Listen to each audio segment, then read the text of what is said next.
하사 권시연. 자세가 이게 뭐야? 경기도 이천의 707 특수임무단 알파 중대. 자정이 다 된 시각, 불 꺼진 특공 무술 훈련장에는 매트 위로 거친 숨소리 대신 중대장 마동철 대위의 비아냥거림만이 음습하게 울려 퍼졌다. 형광등 불빛 하나에 의지한 어두운 훈련장 중앙에 신입 하사 권시연이 전투복 차림으로 서 있었다. 그녀의 곁을 마동철이 맹수가 먹잇감을 살피듯 천천히 맴돌았다. 그의 입에서 뿜어져 나오는 역한 술 냄새와 값싼 향수 냄새가 뒤섞여 시연의 코를 찔렀다. 특공 무술은 기압이 반이야. 넌 그 기압이 빠졌어. 특히 여군들은 말이야, 정신력이 약해서 금방 티가 나지. 쯧쯧. 마동철이 혀를 차며 시연의 정수리를 내려다보았다.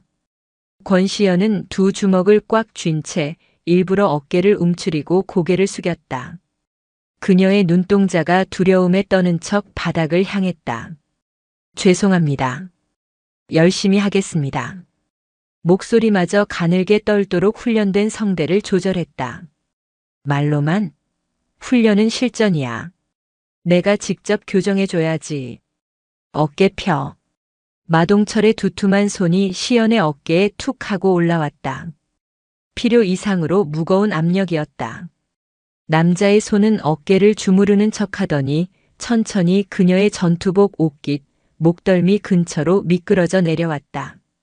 순간 권시연의 모든 감각이 칼날처럼 곤두섰다. 좌측 쇄골 하단부, 손목 관절, 척골과 요골 사이의 압력 지점. 이 자세에서 손목을 꺾어 뒤로 넘기기까지 걸리는 시간 약 0.8초. 늑골 3대는 보장한다. 그녀의 뇌는 상대의 모든 움직임을 즉각 분석했다. 지금 그녀의 몸은 국가대표 유도선수 시절의 반사신경과 육군 본부 감찰실 최정예 요원의 살기 어린 본능으로 들끓고 있었다. 이 남자의 손목을 부러뜨리고 턱을 박살내는 데는 3초도 필요하지 않았다. 하지만 그녀는 대령 권시연이 아니었다. 지금 그녀는 하사 권시연 체력 미달의 어리바리한 신입 여군이어야 했다. 아니, 아직이다. 증거가 불충분해. 그녀의 전투복 상의 세 번째 단추 초소형 카메라 렌즈가 마동철의 뻔뻔한 얼굴을 담고 있었다. 가슴 주머니 속의 소형 녹음기는 이 공간의 모든 소리를 빨아들이고 있었다. 시연은 본능을 임무라는 무거운 이성으로 짓눌렀다. 그녀는 마치 겁에 질린 토끼처럼 몸을 가늘게 떨었다. 네, 대위님. 그녀의 연약한 반응에 마동철은 만족스러운 듯 코웃음을 쳤다. 그가 찾던 완벽한 먹잇감이었다. 왜? 중대장이 특별히 가르쳐준다는데 싫어? 진급심사, 내가 담당하는 거 잊었어? 하사 권시연. 군 생활 편하게 하고 싶으면 상사한테 좀 싹싹하게 굴어야지. 잘 보여야 할 거 아냐? 마동철이 더 노골적으로 얼굴을 들이밀었다. 그의 눈이 번들거렸다. 자, 다시. 이번엔 이쪽 허리다. 중심이 완전히 무너졌어. 그의 손이 시연의 어깨를 떠나 천천히 그녀의 등줄기를 타고 허리를 향해 내려오기 시작했다. 칠흑 같은 훈련장 안 덫이 좁혀지고 있었다. 불과 2주 전 권시연은 서울 용산 국방부 본청의 지하 벙커 감찰실 K팀의 비밀 브리핑룸에 있었다. 계급장이 번쩍이는 전투복을 입은 대령 권시연의 앞에는 한 장성의 어두운 얼굴이 있었다. 2707 특수임무단 알파 중대장 마동철 대위. 스크린에 마동철의 이력서가 떴다. 감찰실장 박 장군이 서류를 집어 던지듯 책상에 내려놓았다. 육군 참모총장 라인의 핵심인 마 장군 외아대. 아주 개망나니 쓰레기 중에 쓰레기야. 박 장군이 다음 파일을 넘겼다. 지난 1년간 마동철에게 당한 피해 여군들의 목록이었다. 강제추행, 직권남용, 성희롱. 하지만 모든 조사는 증거 불충분 혹은 혐의 없음으로 종결되었다. 피해자들이 두려워서 진술을 번복해 놈의 아비가 뒤에서 압력을 넣는다는 건 공공연한 비밀이고 증거를 잡아도 법무실에서 유야무야 덮어버렸지. 이번엔 뿌리를 뽑아야 돼. 박 장군의 눈이 시연을 향했다. 권 대령. 자네가 적임자야. 놈은 어리고 순진해 보이는 신임 여군을 노린다. 유도 국가대표의 특임대 교관 출신인 자네가 보기엔 우습겠지만 그게 이번 임무의 핵심이야. 임무는 간단했다. 하사 권시연으로 위장 잠입할 것. 체력 기준 미달, 어리바리한 태도, 숫기 없는 모습. 놈이 딱 좋아할 만한 먹잇감이 되어 스스로 덫에 걸어 들어오게 만드는 것. 제가 연기를 잘할 수 있을지 모르겠습니다. 시연이 낮은 목소리로 말했다. 그녀의 특기는 연기가 아니라 제압이었다. 연기? 아니, 이건 위장이야. 그리고 사냥이지. 박 장군이 시연의 어깨를 두드렸다. 놈이 자네를 암컷으로 보고 사냥감을 다루듯 할 때 자네는 놈을 표적으로 보고 사냥꾼처럼 움직여. 놈이 스스로 목을 내놓을 때까지 기다려. 그리고 2707부대. 전입 첫 주에 치러진 체력 검정. 권시연은 일부러 속도를 조절했다. 평소라면 1등으로 주파하고도 수만 번 고르면 끝날 3km 달리기였다. 하지만 그녀는 폐가 터질 것처럼 연기하며 뒤처졌다. 심박수는 거짓말처럼 안정되어 있었지만 그녀의 얼굴은 고통으로 일그러진 척했다. 결승선 10m를 남기고 그녀는 픽 소리와 함께 바닥에 쓰러졌다. 의무병 불러. 소란이 일었고 그 모든 광경을 중대 지휘 천막에 앉아있던 마동철 대위가 지켜보고 있었다. 그는 턱을 괴고 쓰러진 권시연을 바라보며 옆에 있던 부중대장에게 물었다. 저게 신입인가? 이름이 뭐지? 하사 권시연입니다. 오늘 체력 검정 종합 미달입니다. 마동철의 입꼬리가 비릿하게 올라갔다. 미달이라. 관심 병사로군. 저런 애는 중대장이 특별히 관리해줘야지. 표적이 미끼를 물었다. 다시 현재. 늦은 밤의 특공 무술 훈련장. 마동철의 손이 기어코 권시연의 허리에 닿았다. 그는 자세 교정을 핑계로 전투복 위를 더듬듯 만지며 비아냥거렸다. 이봐, 권하사. 척추 기립근이 하나도 없잖아. 이래서야 뭐 전투는커녕 군장이나 매겠어. 여군은 체력부터가 문제야. 네, 대위님. 이건 훈련과 상관없는 것 같습니다. 시연은 준비한 대사를 읊조리며 연약하게 저항하는 척 그의 손을 밀어내려 했다. 그녀가 힘을 뺐기에 마동철의 팔은 꿈쩍도 하지 않았다. 하! 마동철이 고개를 젖히며 웃었다. 이 순진한 하사가 감히 중대장에게 반항하려 드는 신용이 즐겁다는 듯이. 훈련이랑 상관이 없어. 군대는 상명하복이야, 권하사. 까라면 까는 거야. 중대장이 내 자세가 틀렸다고 하면 틀린 거야. 알겠어? 권시연의 눈이 차갑게 빛났다. 좋아. 목소리 톤 85데시벨. 상명하복 까라면 까. 직권 남용 및 협박 발언 확보. 단추형 렌즈가 그의 비웃는 얼굴을 정확히 잡고 있다. 완벽해. 그녀는 임무 완수를 위한 마지막 퍼즐 조각을 맞추고 있었다. 마동철은 이제 이 게임이 슬슬 지겨워지는 듯 했다. 그는 시연의 허리를 감싸 안으려던 손을 거두고 한 걸음 물러섰다. 솔직히 말해봐. 너 일부러 체력 검정 떨어진 거지? 그의 날카로운 질문에 시연은 당황한 표정을 지었다. 네. 무슨 말씀이신지. 내 눈에 들려고. 그렇지? 마동철이 확신에 찬 듯 웃었다.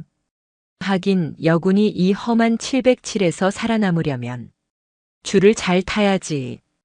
든든한 백이 있거나 아니면 중대장인 나처럼 힘 있는 사람한테 붙거나. 안 그래? 권시연의 속에서 구역질이 치밀어 올랐다. 줄이 아니라 덫이다, 이 쓰레기야. 그녀는 속으로 칼을 갈면서도 겉으로는 어쩔 줄 몰라 하는 신입 하사를 완벽하게 연기했다. 마동철은 그런 그녀의 모습에 완전히 방심했다. 그는 만족스러운 듯 손을 털었다. 좋아. 오늘 개인 지도는 여기까지 하지. 대신 조건이 있어. 그가 시연에게 손가락을 까딱였다. 이번 주말에 내 사무실로 와.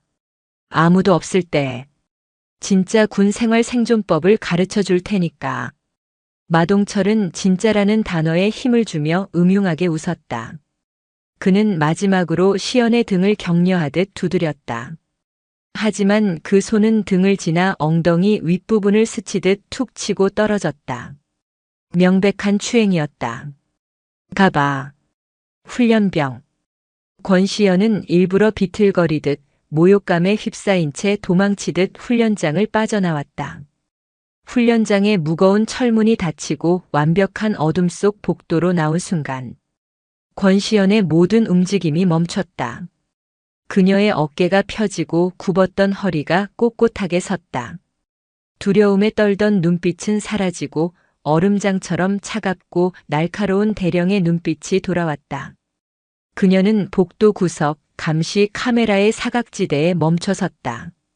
가슴 주머니 속 녹음기에 전원을 끄고 전투복 단추에 달린 카메라의 메모리 카드를 확인했다.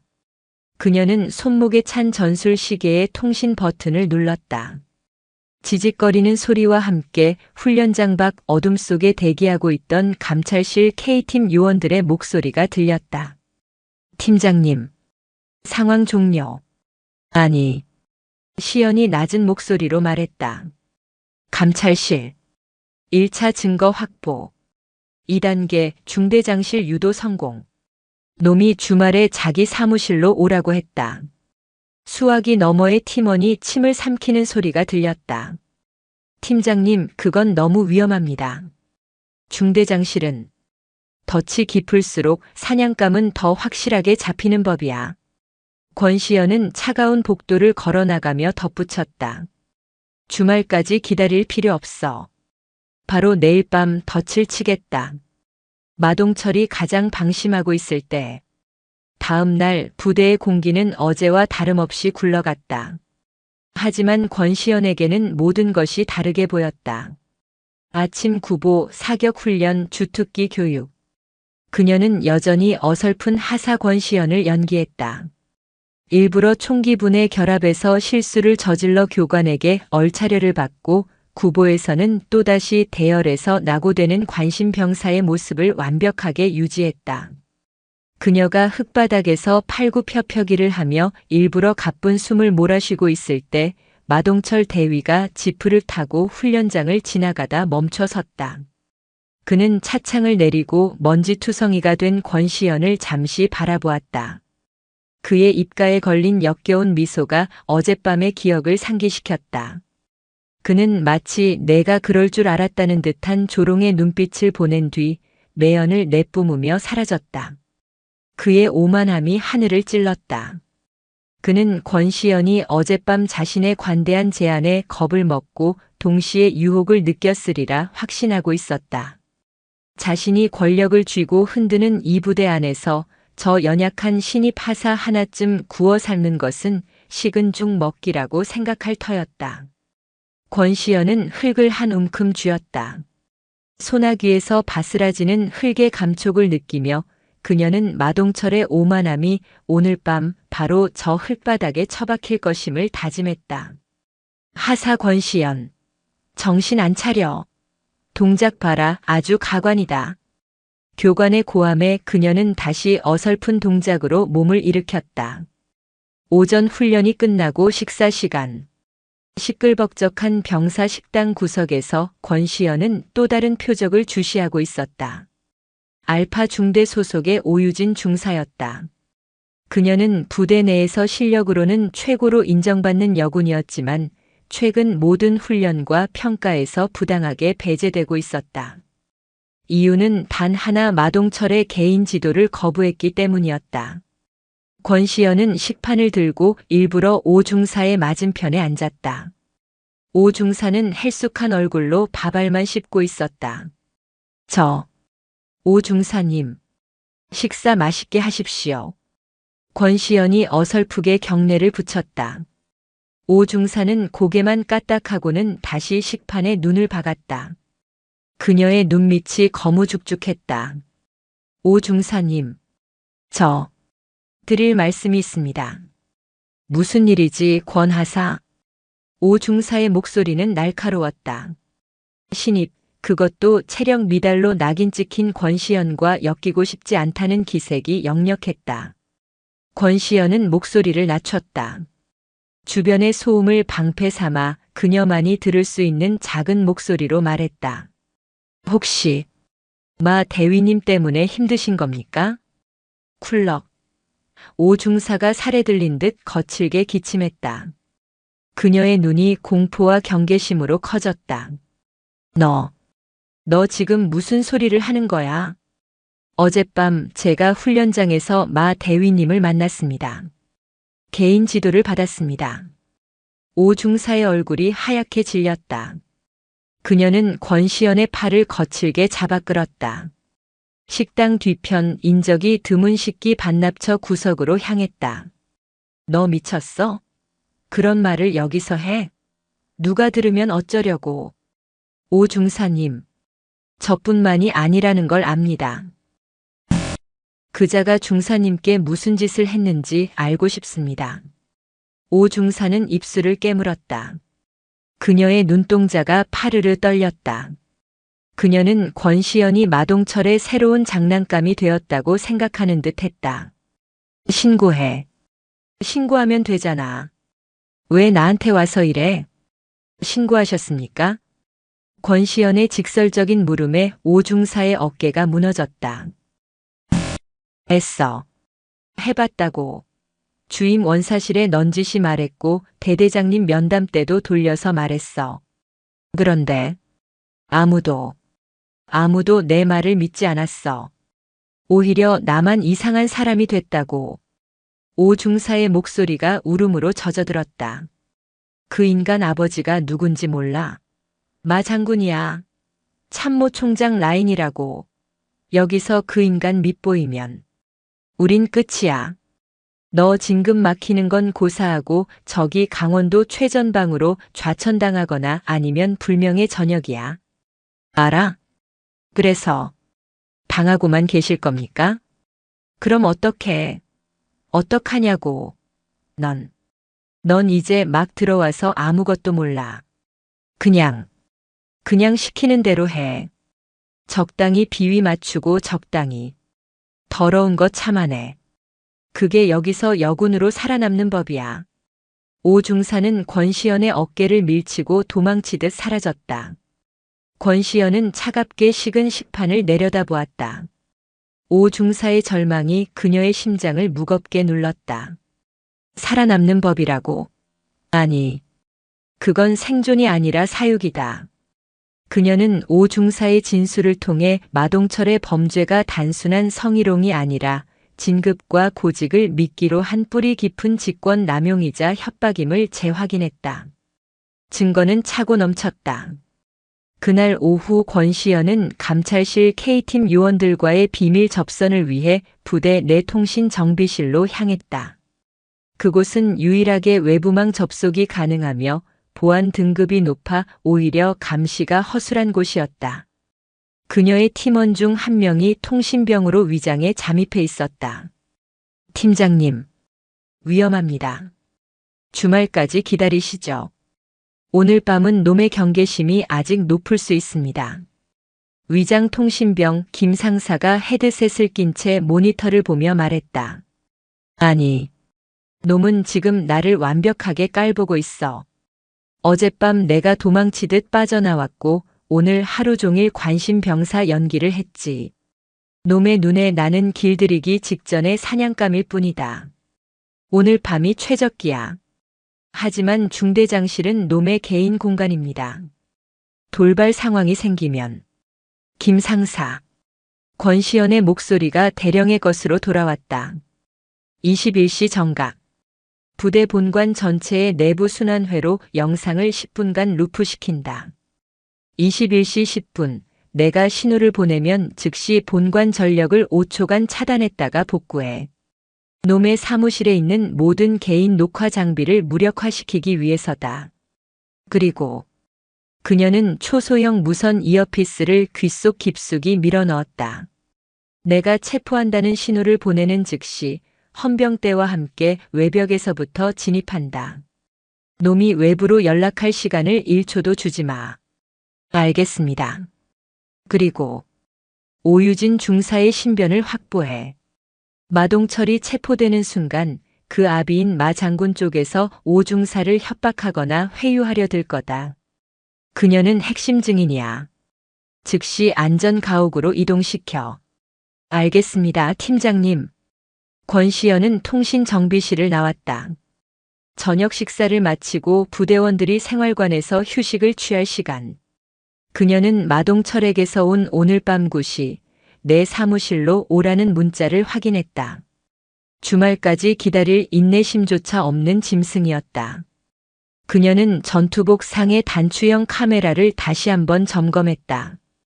가슴 주머니 속 녹음기는 최고 감도 상태를 유지했다. 그녀의 강철 군화가 어둠이 내리기 시작한 부대 본관을 향해 또각또각 망설임 없는 소리를 내며 나아갔다. 밤 9시 경기도 2707부대 알파 중대 본관. 3층 복도는 당직 사관의 순찰 시간을 막 지난 참이라 쥐 죽은 듯 조용했다. 권시연은 일부러 복도 끝에서부터 발소리를 죽이지 않고 걸었다. 중대장실이라는 문패 앞에서 그녀는 심호흡을 한 척하며 어깨를 움츠렸다. 똑똑. 들어와. 문 안쪽에서 낮고 울리는 목소리가 들렸다. 권시연은 마른 침을 삼키는 연기를 하며 문 손잡이를 돌렸다. 육중한 문이 열리자 사무실 안의 풍경이 드러났다. 마동철은 중대장 책상에 앉아 있지 않았다. 그는 사무실 한쪽에 놓인 고급 가죽 소파에 다리를 꼬고 비스듬히 앉아 있었다. 책상 위 스탠드 조명 하나만 켜놓아 그의 얼굴은 절반쯤 그림자에 잠겨 있었다. 그의 앞에는 값비싼 양주와 얼음이 담긴 잔 2개가 놓여 있었다. 문 닫고 잠가. 마동철이 턱짓으로 명령했다. 권시연은 잠시 망설이는 척했다. 그녀의 귓속 이어피스에서 알파 CCTV 루프 시작. 10분간 유효라는 팀원의 속삭임이 들렸다. 그녀는 등 뒤로 문을 닫았다. 그리고 딸깍 소리가 나도록 잠금쇠를 돌렸다. 덧 안으로 완벽하게 들어왔다. 이제부터는 놈의 독백을 끌어낼 차례다. 대위님. 무슨 일로? 무슨 일이긴. 마동철이 피식 웃으며 잔에 술을 따랐다. 얼음이 부딪히는 소리가 유난히 크게 울렸다. 권하사. 앉아. 아니, 거기 말고. 내 앞에. 그가 소파 앞에 낮은 테이블을 가리켰다. 사실상 바닥에 앉으라는 모욕적인 지시였다. 권시연은 망설이다가 군기를 따르는 척하며 테이블 앞 그의 발치에 가까운 자리에 무릎을 꿇고 앉았다. 굴욕적인 자세였지만 그만큼 그녀의 단추형 카메라가 마동철의 얼굴과 행동을 완벽하게 담아낼 수 있는 각도이기도 했다. 그래. 그 자세가 마음에 드네. 마동철이 만족스러운 듯 술잔을 들어 한 모금 마셨다. 권하사. 내가 왜 너만 특별히 부른 것 같아? 모르겠습니다. 모르긴. 알면서. 너 오늘 훈련장에서 나봤지? 내 꼴이 아주 우습더군. 그런데 말이야. 난 그런 게 좋아. 어설프고 약하고 그래서. 보호해주고 싶은 거. 그의 손이 소파 팔걸이에서 내려와 권시연의 어깨를 향해 천천히 다가왔다. 어젯밤 훈련장에서의 기시감이었다. 하지만 오늘은 달랐다. 여긴 밀폐된 그의 왕국이었다. 이봐, 권하사. 군생활. 힘들지? 특히 여군은 더 힘들어.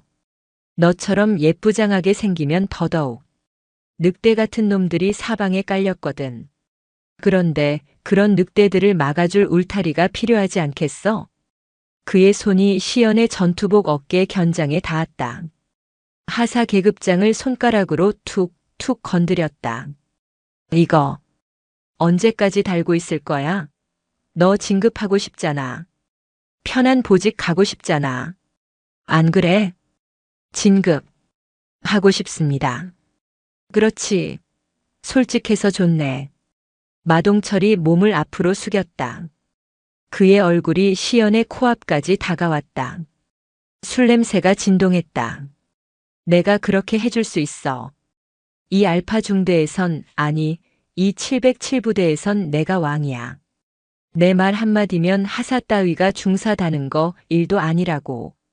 그가 다시 술잔을 채우더니 시연에게 내밀었다. 자, 마셔. 대위님, 저는 근무 중이라. 근무? 마동엠철의 표정이 순간 차갑게 변했다. 지금 이게 근무로 보여? 이건 사적인 면담이야. 내 명령이라고. 마셔. 협박이었다. 권시연은 위력에 의한 강요 혐의가 추가되는 것을 확인하며 떨리는 손으로 잔을 받아들었다. 좋아.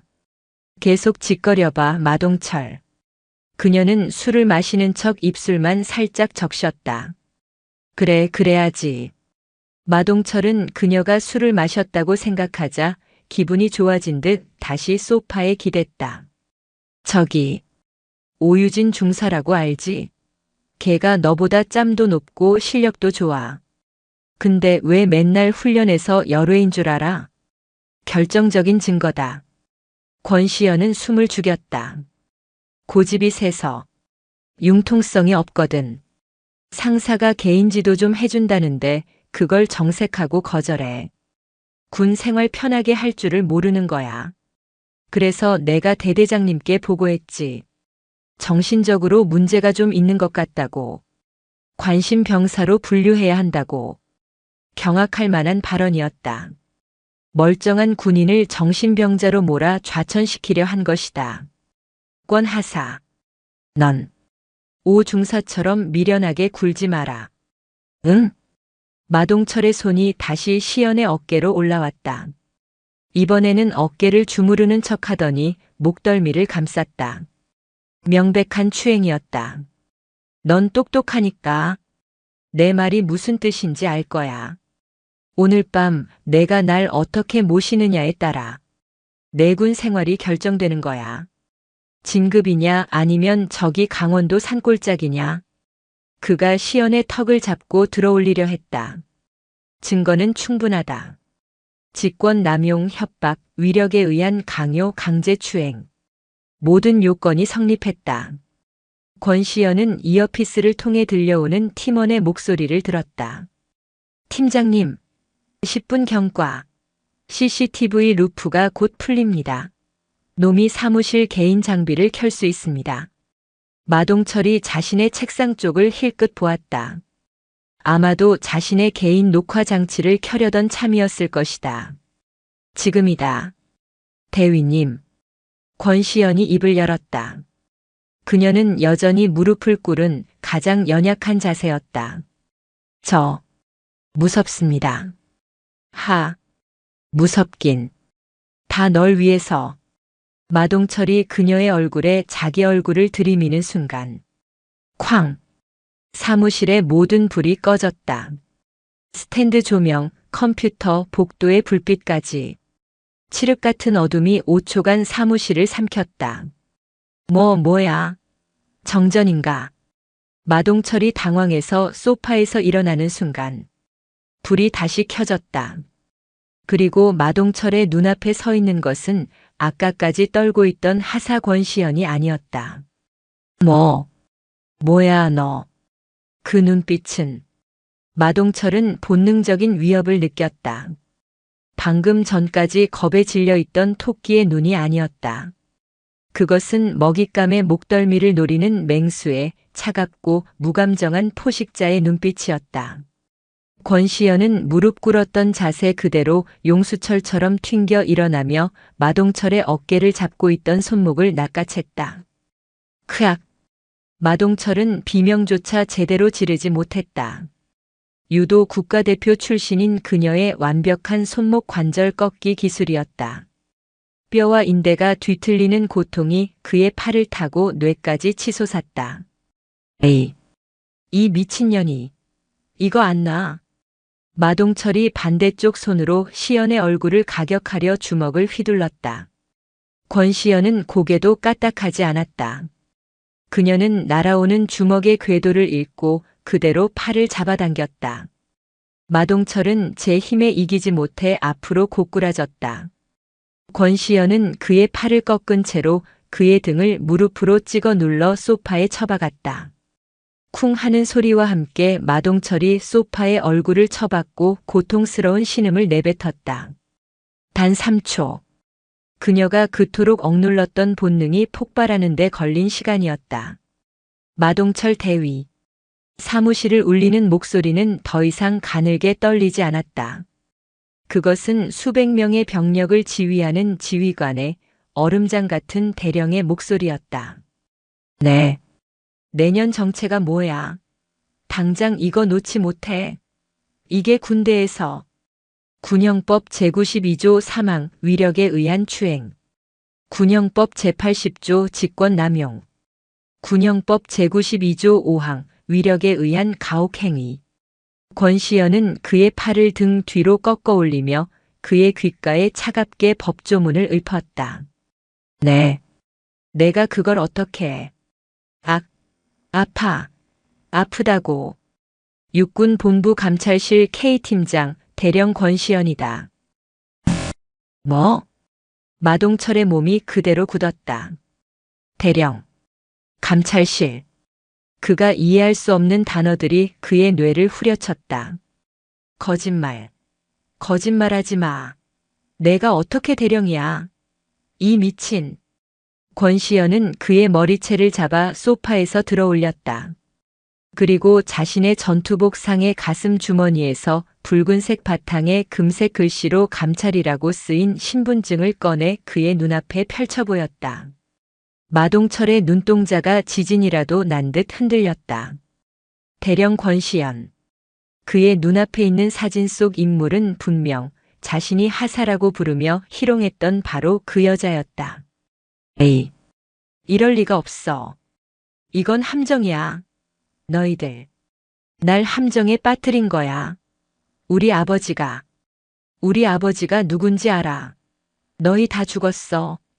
마동철이 최후의 발악을 했다. 내 아비 마 장군 말인가. 권시연이 그의 뺨을 철썩 소리가 나게 때렸다. 분노가 아니었다. 제압이었다. 내 아비가 내 뒤를 봐주는 동안 내가 오유진 중사를 비롯한 부하 여군들에게 무슨 짓을 했는지 우리는 지난 6개월간 추적했다. 그녀는 마동철의 얼굴을 다시 책상 쪽으로 돌렸다. 정전 후 다시 켜진 그의 컴퓨터 모니터. 그곳에는 K팀 작전 종료라는 글자가 떠 있었다. 어젯밤 특공 무술 훈련장의 영상과 음성. 그리고 방금 내가 내 입으로 직접 짓거린 모든 협박과 추행의 증거. 전부 육군 본부 서버로 실시간 전송되었다. 내 아비가 손을 쓰기엔 이미 늦었다는 뜻이야. 안 돼. 안 돼. 그 순간이었다. 쾅. 잠겨있던 중대장실 문이 바깥쪽에서 부서지듯 열렸다. 헌병 완장을 찬 K팀 요원들과 방금 전 연락을 받고 달려온 대대장, 그리고 주임 원사가 넋이 나간 표정으로 사무실에 들이닥쳤다. 마동철 대위. 헌병대장이 소리쳤다. 현 시간부로 귀관을 군형법 위반 혐의로 긴급 체포한다.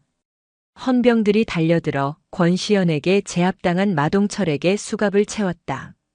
철컥하는 금속성 소리가 사무실을 울렸다. 이거 나. 이거 놓으라고. 아버지. 아버지. 마동철은 끌려나가면서도 자신의 아버지 이름만 애타게 불렀다. 대대장은 사색이 된 얼굴로 권시연에게 다가와 거수 경례를 붙였다. 충성. 대령님. 에이. 이런 일이. 권시연은 헝클어진 머리를 한번 쓸어 넘겼다. 그녀는 대대장의 경례를 덤덤히 받았다. 대대장. 이 부대 전면 감찰에 들어갑니다. 마동철의 비호 세력이 누구였는지, 그리고 이 사태를 알면서도 묵인한 자가 누구인지 전부 색출할 겁니다. 대대장은 고개를 들지 못했다. 권시연은 수갑이 채워져 끌려나가는 마동철의 뒷모습을 차갑게 바라보았다. 그녀의 귓속 이어피스에서 김 상사의 보고가 들려왔다. 팀장님, 오유진 중사 안전가옥으로 이동 완료했습니다. 마 장군 측에서 방금 부대 법무실로 연락 시도했으나 저희가 차단했습니다. 수고했다. 권시연은 엉망이 된 사무실을 둘러보았다. 마동철이 따르던 양주병이 바닥에 나뒹굴고 있었다. 그녀는 하사 권시연의 이름표를 떼어냈다. 그리고 자신의 주머니에서 빛나는 대령 권시연의 이름표를 꺼내 다시 붙였다. 길고 길었던 위장이 끝나는 순간이었다. 하지만 진짜 싸움은 지금부터였다. 마동철이 헌병들에게 개처럼 끌려나가고 707 특수임무단 알파 중대 본관은 그야말로 발칵 뒤집혔다. 육군 본부 감찰실 K팀의 작전 종료 신호와 함께 부대 정문과 후문은 완벽하게 폐쇄되었다. 그 누구도 외부로 연락을 취하거나 빠져나갈 수 없었다. 이것은 단순한 체포가 아니었다. 부대 전체를 뿌리부터 뒤집어 엎는 대대적인 소탕의 시작이었다. 다음 날 새벽 해가 채 뜨기도 전, 부대 내 임시조사실로 사용되는 회의실. 권시연은 대령의 전투복을 완벽하게 갖춰 입고 책상 상석에 앉아 있었다. 그녀의 앞에는 밤새 조사를 받아 초죽음이 된 마동철이 앉아 있었다. 계급장과 부대 마크가 모두 뜯긴 민무늬 전투복 차림의 그는 더 이상 어젯밤의 오만한 왕이 아니었다. 에이, 이럴 순 없어. 내가 감히 날 함정에 빠뜨려. 마동철은 여전히 현실을 부정했다. 그의 눈은 핏발이 서 있었고 손은 수갑 자국으로 붉게 부어 있었다. 권시연은 차갑게 식은 녹차를 한 모금 마셨다.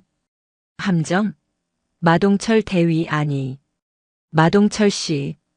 함정은 그쪽이 팠지. 부하 여군들을 상대로. 그녀는 서류철 하나를 그의 앞으로 던졌다. 피해자 오유진 중사 진술서. 오 중사를 관심병사로 만들려 했던 것. 기억나나? 진급을 미끼로 사적인 만남을 강요했던 것도 어젯밤 내 입으로 전부 실토했지. 내가 부하들을 어떻게 사냥감 취급했는지. 그건 그냥 군 생활 편하게 해주려던 농담이었어. 그래, 농담. 권시연의 목소리에 얼음이 서렸다. 그녀는 자리에서 일어나 마동철의 곁으로 다가갔다. 그리고 그의 귓가에 그가 어젯밤 자신에게 했던 것과 똑같은 방식으로 속삭였다. 내 아비 마 장군. 마동철의 어깨가 움찔했다. 지금쯤 육군 참모총장실에서 아주 뜨거운 농담을 듣고 있을 거야. 아들의 화려한 군 생활과 그걸 덮어주려던 아비의 추악한 부정에 대해서. 거짓말. 우리 아버지가 누군데? 너 같은 년 하나쯤. 선이 끊겼다고 마동철. 권시연이 그의 턱을 잡아챘다. 굴욕감에 마동철의 얼굴이 일그러졌다. 내가 붙잡고 있던 그 동아줄, 어젯밤 21시 10분을 기점으로 내가 잘라버렸으니까. 내가 녹음기와 카메라 앞에서 내 죄를 자랑스럽게 떠드는 그 순간 모든 증거는 국방부 통합서버 감찰실장 그리고 참모총장에게 동시 전송됐다. 내 아비가 손을 쓰기엔 이미 늦었어. 마동철의 눈동자가 초점을 잃고 흔들렸다. 유일하게 믿었던 백. 그것이 사라졌다는 절망감이 그의 얼굴을 뒤덮었다. 안 돼. 아버지. 그는 어린아이처럼 울부짖기 시작했다. 권시현은 더 볼 가치도 없다는 듯 그에게서 등을 돌렸다. 같은 시각 서울 용산의 국방부 본청. 육군 참모총장의 집무실에는 무거운 침묵이 흘렀다. 참모총장과 감찰실장 박 장군, 그리고 육군 법무실장이 마주 앉아 있었다. 그들 앞에는 마동철의 아버지 마 장군이 사색이 된 채 서 있었다. 마 장군. 이게 다 뭔가. 참모총장이 책상 위에 태블릿을 밀었다. 그 안에는 마동철이 권시현을 희롱하는 영상이 선명하게 재생되고 있었다. 오해입니다, 총장님. 저놈이 미쳐서. 하지만 저 권시현이라는 대령. 저것도 문제입니다. 함정 수사가 아닙니까? 군의 명예를. 명예. 참모총장이 자리에서 벌떡 일어났다. 지금 마 장군 입에서 명예라는 말이 나와. 자네 아들이 707 최정예 부대에서 벌인 짓이 군의 명예인가? 그걸 자네가 권력을 이용해 덮어주고 피해자들을 좌천시킨 게 군의 명예야? 총장님, 권시현 대령이 아니었다면 그 요원이 목숨 걸고 제 신분을 감추고 덫으로 뛰어들지 않았다면 자네와 자네 아들은 군을 계속해서 썩게 만들었을 거야. 함정 수사? 썩은 고기를 도려내는데 메스가 좀 날카로웠던 게 문제란 말인가. 마 장군은 입을 다물었다. 마 장군. 지금부로 모든 직위에서 해제한다. 보직 해임이야. 그리고 당신 또한 감찰실의 조사를 받게 될 걸세. 아들의 비위를 묵인하고 직권을 남용한 혐의로. 군복. 벗을 준비하게. 총장님. 한 번만 기회를. 마 장군이 무너져 내렸다. 하지만 참모총장의 눈은 차가웠다. 한편 부대에서 격리된 안전가옥. 경기도 하남의 한적한 아파트였다. 오유진 중사는 뜬 눈으로 밤을 새웠다. 불안감에 손톱을 물어뜯던 그녀는 초인종 소리에 화들짝 놀랐다. 문을 연 그녀의 눈앞에는 어제까지만 해도 자신처럼 피해자로 보였던 권 하사가 서 있었다. 하지만 지금 그녀는 완벽한 대령의 정복을 입고 있었다. 빛나는 무궁화 세 개가 그녀의 어깨에서 위엄을 뽐내고 있었다. 충성. 대령님. 오 중사는 어쩔 줄 몰라 하며 경례를 붙였다. 권시현은 부드럽게 그녀의 손을 내렸다. 편히 쉬었습니까, 오 중사? 대령님이. 어째서? 썩은 뿌리를 뽑으려면 그 뿌리 근처까지 파고들어야 했습니다. 오 중사님이 겪은 고통을 모른 척할 수 없었습니다. 오유진 중사의 눈에 눈물이 고였다. 자신을 이상한 년으로 몰아붙였던 부대 간부들, 외면했던 동료들. 그 모든 절망 속에서 육군 본부의 대령이 자신을 구하기 위해 하사로 위장 잠입했다는 사실은 그 어떤 위로보다도 강력했다. 정말 그 인간 처벌받습니까? 네. 반드시. 하지만 오 중사의 도움이 필요합니다. 권시현은 오 중사의 손을 잡았다. 법정에 서주십시오. 마동철이 중사님께 했던 모든 말, 모든 행동을 증언해 주셔야 합니다. 그가 상습범이라는 것을 단순한 실수가 아니었다는 것을 증명해야 합니다. 오 중사는 마 장군의 보복이 두려워 망설였다. 두렵다는 것 압니다. 하지만 이젠 제가 오 중사님 곁에 있겠습니다. 하사 권시현이 아니라 대령 권시현으로서 마동철의 아비 마 장군도 곧 직위 해제될 겁니다. 그 누구도 오 중사님을 더 이상 해칠 수 없습니다. 오유진은 권시현의 굳건한 눈을 바라보았다. 자신을 위해 지옥으로 뛰어든 지휘관의 눈이었다. 네, 하겠습니다. 대령님, 제가 아는 모든 것을 전부 다 증언하겠습니다. 권시현은 비로소 작게 미소 지었다.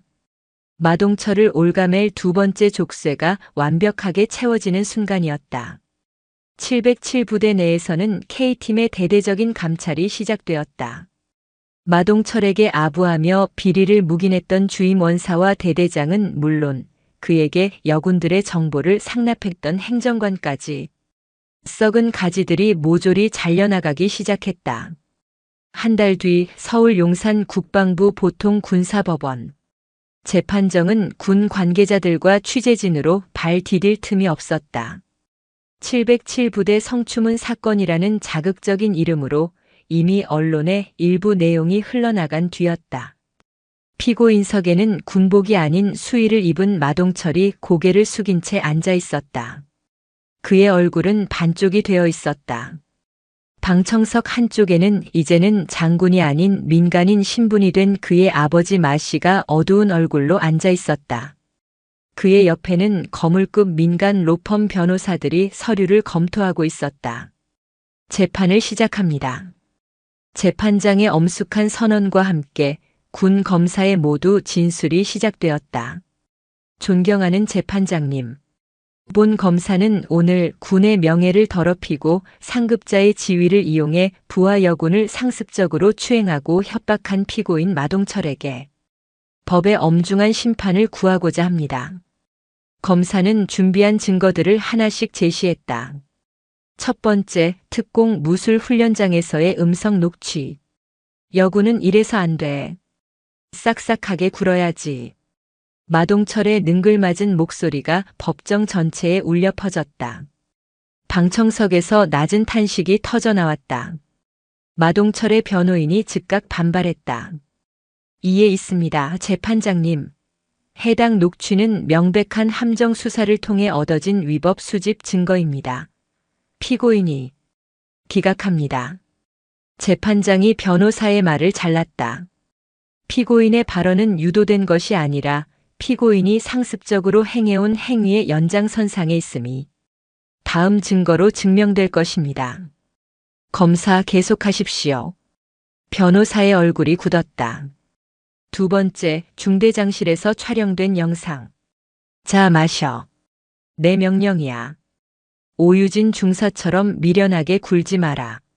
화면 속 마동철은 권시현을 술로 협박하고 오 중사에 대한 보복을 스스로 인정하고 있었다.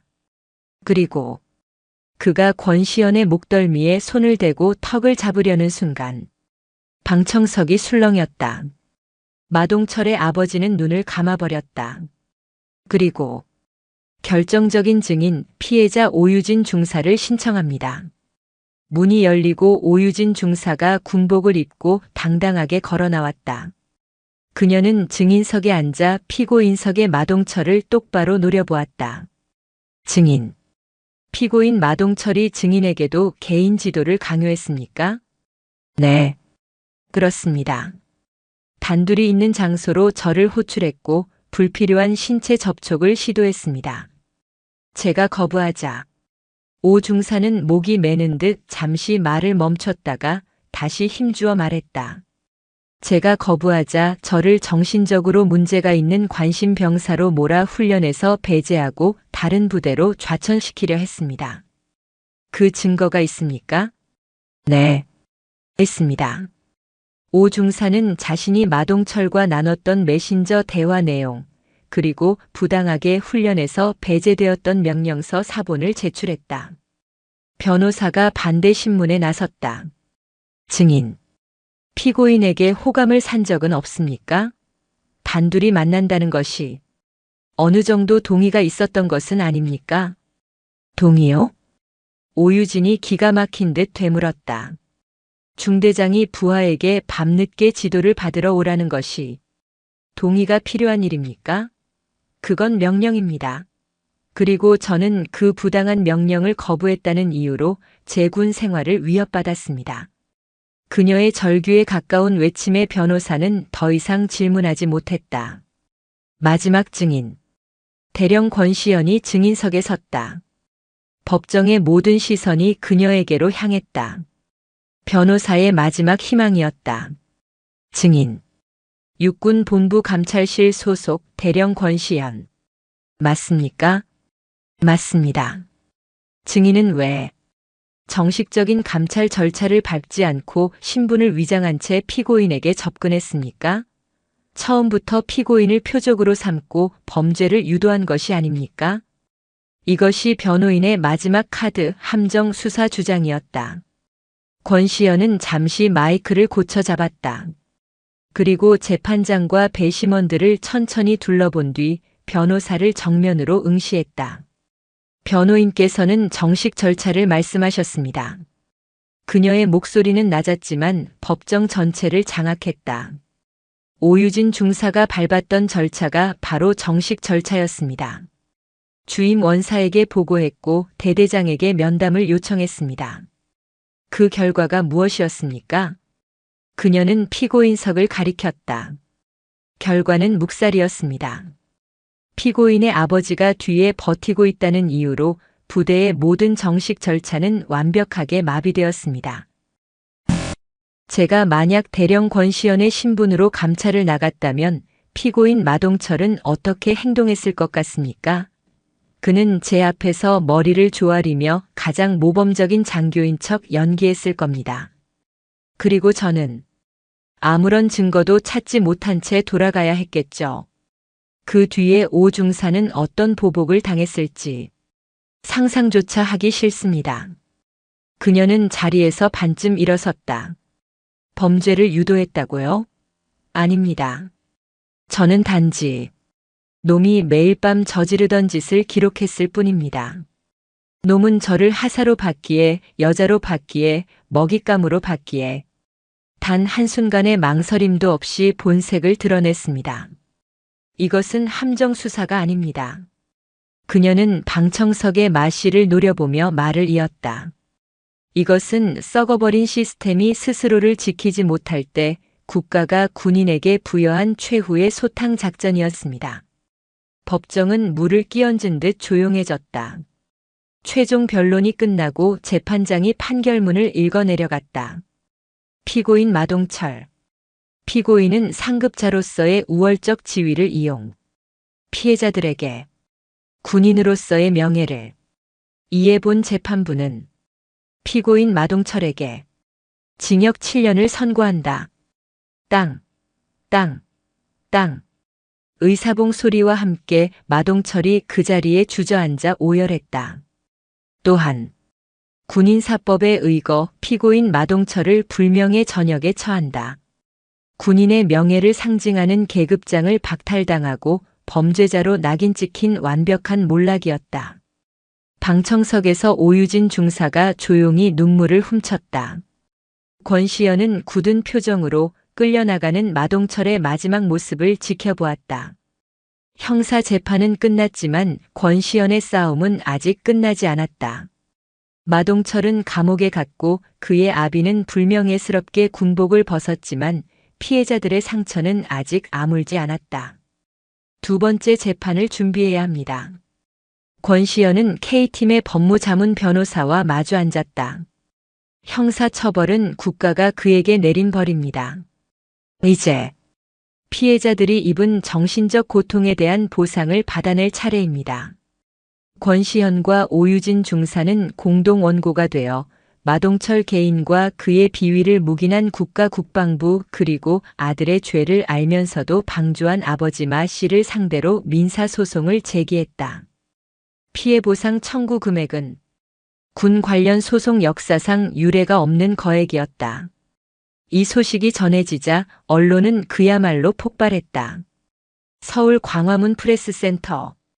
국방부 대변인은 연일 터지는 기자들의 질문에 진땀을 흘리고 있었다. 707부대 사건 피고인에게 징역 7년이 선고되었는데 피해자들이 국가를 상대로도 소송을 제기했습니다. 국방부의 입장은 무엇입니까? 대령이 하사로 위장 잠입한 이 사건, 군의 치부를 드러낸 영웅적 행위입니까? 아니면 내부 고발 시스템의 붕괴를 인정한 꼴입니까? 신문 일면은 연일 위장 잠입 여대령, 특수부대 왕자의 몰락 같은 자극적인 제목으로 도배되었다. 여론은 권시현에게 압도적인 지지를 보냈다. 그녀는 군 내부 비리를 척결한 강철의 여군, 진짜 군인으로 불리며 국민적 영웅으로 떠올랐다. 반면 마동철과 그의 아버지는 온갖 비난의 중심에 섰다. 그들이 그동안 쌓아올린 부와 명예는 땅에 떨어졌다. 그리고 마침내 서울중앙지방법원 민사재판부의 판결이 내려졌다. 재판부는 피고 마동철과 피고 마시부친과 공동으로 원고 권시현 및 원고 오유진에게 각각 5억 원의 위자료를 지급하라. 법정 최고액에 가까운 파격적인 배상 판결이었다. 또한 피고 대한민국 국방부는 소속 상급자의 비위를 제대로 감찰하지 못하고 피해자를 보호하지 못한 책임을 통감하며 원고들에게 각 1억 원을 추가 배상하라. 완벽한 승리였다. 마동철 일가는 형사처벌에 이어 막대한 재산까지 배상금으로 내놓아야 하는 이중의 징벌을 받게 되었다. 재판이 끝나고 법원을 나오는 권시현과 오유진에게 수많은 마이크가 몰려들었다. 대령님, 승소하신 소감이 어떠십니까? 오 중사님, 이제 괜찮으신 겁니까? 오유진 중사는 감격에 겨워 말을 잇지 못했다. 권시현이 그녀의 어깨를 감싸 안으며 카메라를 향해 담담하게 말했다. 오늘의 승리는 저의 승리가 아닙니다. 보이지 않는 곳에서 고통받았을, 그러나 군인으로서의 본분을 다하려 했던 모든 피해자들의 승리입니다. 이 판결이 다시는 군 내에서 권력을 이용한 폭력이 발붙이지 못하게 하는 견고한 방패가 되기를 바랍니다. 며칠 뒤 한적한 카페. 권시현과 오유진 중사가 마주 앉았다. 오 중사의 얼굴은 예전의 그늘을 벗고 한결 밝아져 있었다. 대령님, 정말 뭐라고 감사를 드려야 할지. 이 배상금, 저는 오 중사는 자신의 통장에 찍힌 거액의 숫자가 믿기지 않는 듯 했다. 권시현은 자신의 휴대전화 화면을 그녀에게 보여주었다. 나는 이미 내 몫을 보냈습니다. 화면에는 여군 인권재단이라는 이름으로 그녀가 받은 배상금 전액이 이체된 내역이 찍혀 있었다. 대령님, 내가 원했던 보상은 돈이 아니었습니다. 오 중사의 명예 회복 그리고 마동철의 완벽한 몰락이었죠. 이미 다 받았습니다. 오유진 중사는 잠시 생각에 잠기더니 결심한 듯 자신의 휴대전화를 들었다. 대령님, 저도 이 돈을 의미 있게 쓰고 싶습니다. 제 몫의 절반을 재단에 기부하겠습니다. 그리고 나머지는 저처럼 힘들었던 여군 후배들을 위해 쓰겠습니다. 두 사람은 따뜻한 차를 마시며 처음으로 편안한 미소를 나누었다. 그때 권시현의 휴대전화가 울렸다. 발신자는 국방부 장관 비서실이었다. 대령 권시현입니다. 권 대령님, 장관님께서 내일 본청으로 들어오시랍니다. 표창 수여건입니다. 여론의 찬사와 법적인 승리 그리고 금전적인 보상까지 모든 것이 제자리를 찾았다. 하지만 권시현은 창밖을 바라보며 이것이 끝이 아님을 직감했다. 아직도 그녀가 가야 할 길이, 도려내야 할 썩은 부분이 남아 있었다. 일주일 뒤 서울 용산 국방부 대강당. 대한민국 군을 이끄는 모든 수뇌부가 한자리에 모였다. 참모총장을 비롯한 각 군의 장성들, 국방부 주요 직위자들, 그리고 이례적으로 수십 명의 언론사 기자들까지. 단상 앞 첫 번째 줄에는 말끔하게 정복을 차려입은 오유진 중사가 굳은 표정으로 앉아 있었다. 오늘 이 자리는 한 사람을 위한 자리였다. 국민과 군의 명예를 바로 세운 육군 본부 감찰실 K팀장 권시현 대령. 사회이자의 엄숙한 호명에 강당의 모든 문이 닫히고 조명이 단상으로 집중되었다. 권시현이 절도 있는 걸음으로 단상을 향해 걸어나갔다. 하사 권시현의 어설픈 걸음걸이는 온데간데 없었다. 한 걸음 한 걸음 내디딜 때마다 그녀의 강철 군화굽이 바닥에 부딪히는 소리가 강당 전체를 장엄하게 울렸다. 그녀는 국방부 장관 앞에 섰다. 충성, 충성, 권 대령. 국방부 장관은 준비된 훈장 상자를 열었다. 그 안에는 군인에게 주어지는 최고의 영예 중 하나인 보국 훈장 광복장이 빛나고 있었다. 단순한 표창이 아니었다. 국가 안보에 혁혁한 공을 세운 이에게만 주어지는 훈장이었다. 장관은 훈장을 들어 권시연의 왼쪽 가슴에 직접 달아주었다. 권시연 대령. 그대는 군의 가장 어두운 치부를 드러내기 위해 자신의 모든 것을 걸고 가장 낮은 곳으로 뛰어들었소. 군인의 명예가 무엇인지, 상관의 책무가 무엇인지 그대 스스로 증명해 보였소. 장관은 권시연의 손을 굳게 잡았다. 이 훈장은 그대의 용기에 대한 국가의 대답이요. 고맙소, 권 대령. 정말 고맙소. 수백 개의 카메라 플래시가 동시에 터졌다. 권시연은 미동도 없이 장관에게 경례를 붙였다. 대한민국 군인으로서 마땅히 해야 할 임무를 수행했을 뿐입니다. 그녀의 시선이 객석의 오유진 중사와 마주쳤다. 오 중사는 참았던 눈물을 터뜨리며 그 누구보다도 큰 소리로 박수를 치기 시작했다. 그 박수는 곧 강당 전체로 퍼져나가 우레와 같은 함성이 되어 강철의 여군 권시연 대령을 축복했다. 다음 날 대한민국의 모든 신문 일면은 그녀의 사진으로 도배되었다. 위장하사 부패한 장군을 꺾다. 권시연 대령, 보국 훈장 수훈 국방부 제2의 마동철 맡겠다. 여군 인권보호특별위원회 출범 국민 영웅이 된 위장 대령, 그녀가 기부한 배상금 전액. 피해 여군 쉼터 건립. 그녀는 단순한 영웅을 넘어 썩어있던 군 내부 시스템을 개혁하는 상징이 되었다. 같은 시각 경기도 외곽의 한 군 교도소. 모든 것이 차갑게 얼어붙은 면회실. 파란 수의를 입고 머리가 짧게 깎인 마동철이 수화기를 든 채 유리벽을 세게 내리쳤다. 아버지, 뭐라도 해보라고. 항소해야지. 이게 다 그년 함정이었잖아. 아버지가 힘 좀 쓰면. 유리벽 너머 초라한 사복 차림의 마씨가 앉아 있었다. 불과 한 달 전만 해도 하늘을 찌를 듯한 권세를 누리던 장군의 모습은 어디에도 없었다. 그는 10년은 늙어버린 얼굴로 아들의 발악을 공허하게 바라보았다. 아버지, 뭐라 말 좀 해봐. 나 여기서 7년. 7년 썩으라고. 나 못해. 당장 꺼내줘. 꺼내달라고. 마씨가 천천히 수화기를 들었다. 그의 목소리는 낙엽처럼 바싹 마른 소리가 났다. 끝났다, 동철아. 뭐가 끝나? 아버진 아직 집 팔았다. 마동철의 눈이 커졌다. 그게 무슨 소리야? 우리 집을 왜 팔아? 민사, 배상금.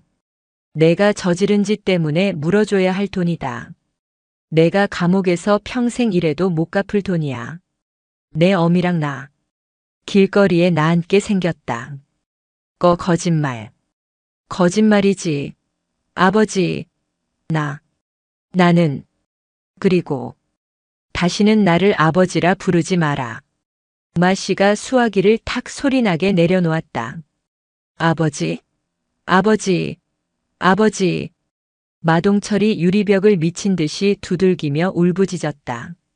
하지만 마씨는 단 한 번도 뒤돌아보지 않고 늙고 지친 어깨를 축 늘어뜨린 채 면회실을 빠져나갔다.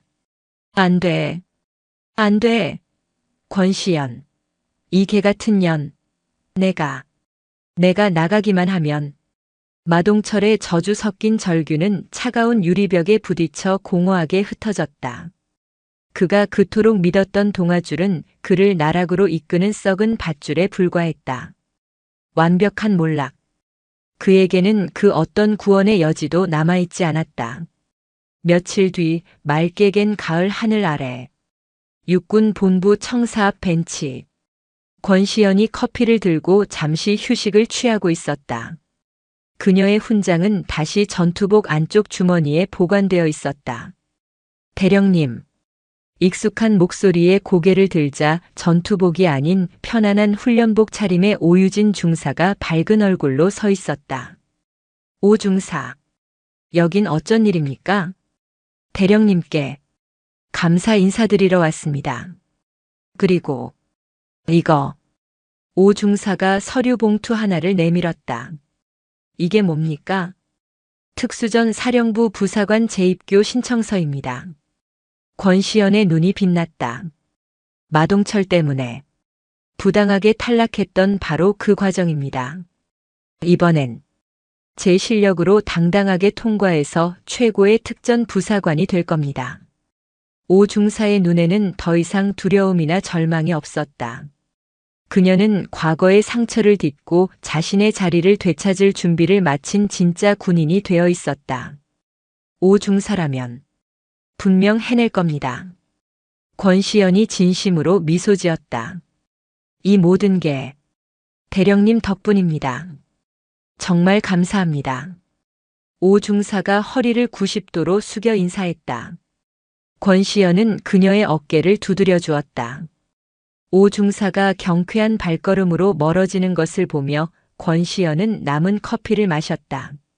썼지만 뒷맛은 개운했다.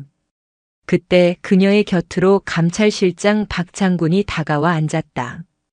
커피 맛이 좀 어떻소, 권 대령? 씁니다.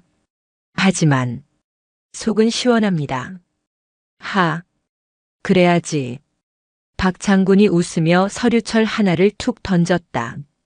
훈장도 받았고 포상 휴가도 넉넉히 챙겼는데 또 일거리부터 주십니까? 권시연이 서류를 보며 물었다. 휴가? 우리 K팀의 휴가가 어디 있나? 박 장군이 심각한 얼굴로 말했다. 이번 마동철 건으로 썩은 뿌리 하나를 뽑았지. 그랬더니 그 밑에 숨어있던 더 큰 벌레들이 꿈틀거리기 시작했어. 이번엔 해군이야. 권시연의 눈빛이 다시 사냥꾼의 그것으로 변했다. 해군 말입니까? 그래. 해군 본부 군수 사령부. 방산 비리야. 규모가 마동철 따위와는 비교도 안 돼. 건드릴 수 있겠나? 이번 상대는 현역 3스타 삼성 장군가 뒤에 버티고 있어. 권시연은 서류를 천천히 넘겼다. 그 안에는 또 다른 피해자들의 익명 제보와 천문학적인 숫자의 비리 의혹들이 빼곡했다. 그녀는 서류철을 덮었다. 장군님, 말하게. 저에게 가장 어울리는 위장 신분을 준비해 주셔야겠습니다. 권시연이 자리에서 일어섰다. 그녀의 가슴에는 훈장이 달려있지 않았지만 그녀의 눈에는 이미 조국을 지키는 가장 날카로운 칼날이 번뜩이고 있었다. 이번엔 어디로 잠입할 텐가? 권시연이 용산의 국방부 청사를 등지고 새로운 전장을 향해 걸어가며 낮게 말했다.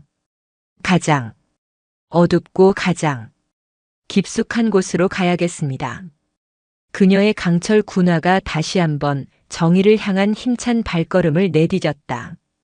강철 군화 속의 칼날은 아직 끝나지 않았다.